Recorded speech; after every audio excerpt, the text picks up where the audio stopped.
Well, Alf, we screwed this up. We screwed it up. Yep. Pokemon investing.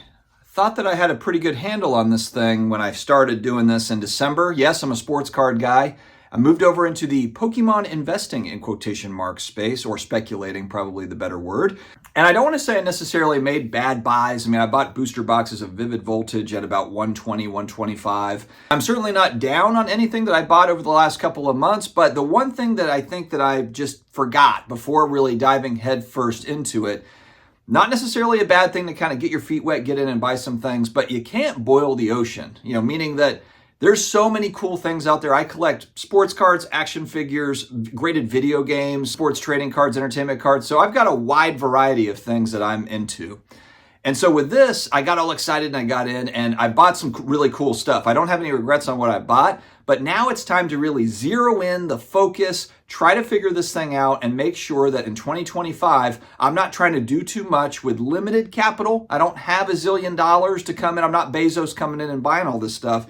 So I want to get a little bit more pointed in what I'm buying. So also, I am brand new to sites like Arizona TCG, or is it TCG Arizona? But this opened my eyes when I look at the total value of sets and then PSA 10 values. And I know that this can fluctuate on this site, of course, but that is really valuable information for what I'm trying to do. And also, as a reminder to people that might be new, I'm looking at this from a 20-year out standpoint. So I'm not necessarily looking to buy and flip anything in the near term. I am trying to buy into Pokemon as an IP with the trading card space. I might actually pick up a couple of graded video games as well on the Pokemon side. But I'm a believer. I'm a believer in Pokemon as a long-term IP, meaning that I believe the trading cards and a lot of other Pokemon collectibles will still be collectible and there will still be demand for these 10, 15, 20 plus years down the road. On the trading card side, it seems painfully obvious to me when I'm going to sports card shows and they're now becoming Pokemon shows. They're now turning into more of a Pokemon card show with more and more dealers selling it. Sports card people are actually offering Pokemon cards and more on the non-sports entertainment side. So there is a movement towards this area. Now we're in kind of a bull market, as we've talked about for this. How long will it last? Nobody knows. But when I'm looking at what am I investing in 2025 and how am I going to be strategic with my buys? So there's a couple of different things. First off, Prismatic Evolutions. I was wrong on this. When I go back to a video I made maybe a week or two ago, I do think that Prismatic Evolutions now is the number one target set for me now and over the next couple of years. I'm not somebody that, looks at Pokemon cards and is like, oh man, that's great looking art and that sort of a thing. I don't appreciate it in the same way that a lot of other Pokemon card collectors do. However, the SIRs that are in the new Prismatic Evolution sets are amazing looking cards. I almost FOMO'd into buying singles this past weekend. I was just like, man, these are just badass looking cards.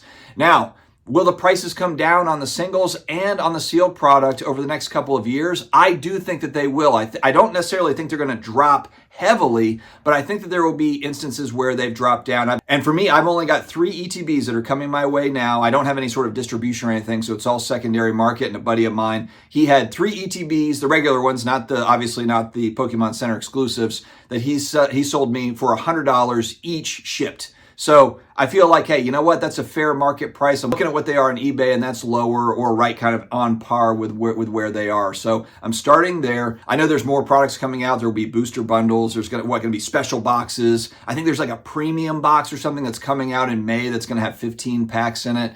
I'm going to focus my attention on Prismatic. That's really going to be a big, heavy part of what I'm doing in 2025 and trying to really stockpile this particular set. What I'm going to try to do is avoid the other new products that do come out for now. And not to say that the products that are going to come out over the rest of the year are not going to have great cards in them and have great demand and be great sets moving forward.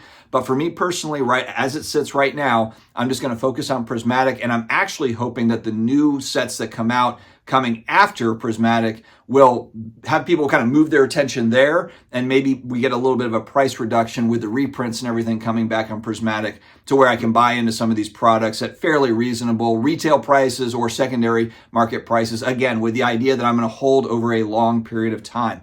When I look at Arizona TCG, and I understand that the overall set value, it can change, and when I look at the PSA 10 values on stuff, it can change as well. But when I'm comparing Prismatic to a variety of other sets, whether that's Sword and Shield and Violet Scarlet, and even going back in time, it stacks up really, really well. Will it retreat back as there's more supply? Probably. You know, the prices that people are paying right now for SIRs, will those hold up kind of over the next year, 2 years, 3 years, 5 years? Maybe, but they might retreat back a little bit.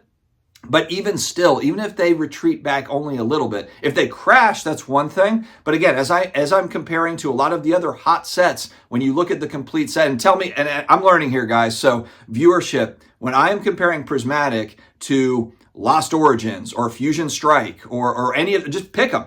Even if I compare it to Evolving Skies, and I know this is probably going to be blasphemous to a lot of Pokemon collectors, but I'm looking at Prismatic and I'm looking at Evolving Skies on Arizona TCG as far as just overall set worth, and I'm thinking like, man, I need to be buying a lot of Prismatic. I do have some Evolving Skies packs. I bought 3-pack blisters and I've got some single kind of the sleeve pack things. I don't have tons of it. I do want to have some of it, want to have exposure into it. It's just gotten really pricey.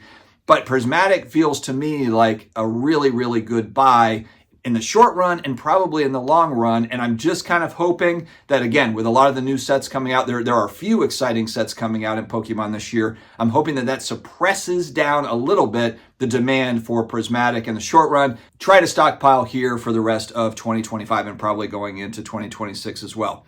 All right. I have also talked about on this channel, I know this is where everyone clicks off and gets totally bored with vintage stuff. However, the one set in particular, and again, when I use Arizona TCG, it kind of backs up what I've been thinking about this set. Viewership has commented on this. That's helped me out here for a kind of a vintage set, but a high demand set and a fairly scarce set, and it is Skyridge. So if you look at sealed product for this, literal packs of Skyridge are out there for about $1,500 on eBay if you want to buy a pack of Skyridge. What I'm looking at are the single cards in high grade, PSA high grade, 8s, 9s are ideal, the hollow versions. And that's where I really want to focus attention in 2025 are those singles. Again, if you look at the Arizona TCG site and you look at the overall set cost of this thing and then PSA 10s, Skyridge is very expensive because there was only that one printing. There was kind of that first printing and there wasn't those subsequent series of reprints for Skyridge. So a lot of people like to collect them. And again, I want to have a good range. I want to have a good range of vintage and modern stuff. I also did pick up, I like this set as well. It's the Neo Discovery. Again, kind of one of those early sets. I just love the look of this card, the Umbreon, the Hollow. Of course, it's got kind of the swirls in there. I just like the card. From what I understand, this is the rookie card, if you will, for this particular character. And I know that there's also a first edition copy. That would be something that I want to add in 2025 as well as this card, but the first edition version. And again, kind of being very specific about the vintage sets, the vintage cards that I'm looking into. But again, it's looking like a heavy focus for me on the Prismatic for new product. And again, I don't want to discount though, Surging Sparks. If there's a huge reprint to where that drops, maybe it's sub $200 for booster boxes, I'll buy up some Surging Sparks. I don't have any positions in it whatsoever. And so things like that. Look, if stuff starts to retreat back, maybe there's Paper Hands comes out, everyone's just dumping. Maybe there's a race to the bottom on some of these boosters that did shoot up, that went from 120 to 200 to 250. If it does retrace back, maybe it's 170 or 180. Happy to buy into some of those booster boxes if that does happen. Right now, we're in high demand world. But again, I think what's going to be interesting is 2025, if we're looking at the new Pokemon product, whether it's Prismatic or Journey Together, there's other sets that are coming out. And there's a lot of people that are saying like, there are a lot of great sets coming out in 2025. And will there be enough of that demand money there to buy into the new stuff? But then also kind of hold on to those Sword and Shield type boosters. I think a lot of people, what they might do is sell off extra Sword and Shield Scarlet Violet to buy into new product. And that is where we might see, you can call that paper hands, but if somebody's up Fusion Strike boxes, they bought them for 100, they can sell them for $450, and that helps them fund new product stuff. I could see that happening. The fact that Pokemon has a lot of exciting new releases in 2025 doesn't hurt matters, but I do think it makes collectors / speculators have to make some decisions as to how they're going to fund that. Because again, we're not, all of us are not made of money, and decisions will have to be made as where we're putting funds, of course, this year. All right, friends, let me know your thoughts in the comments down below. Stay healthy, stay awesome, and I will talk to you again later.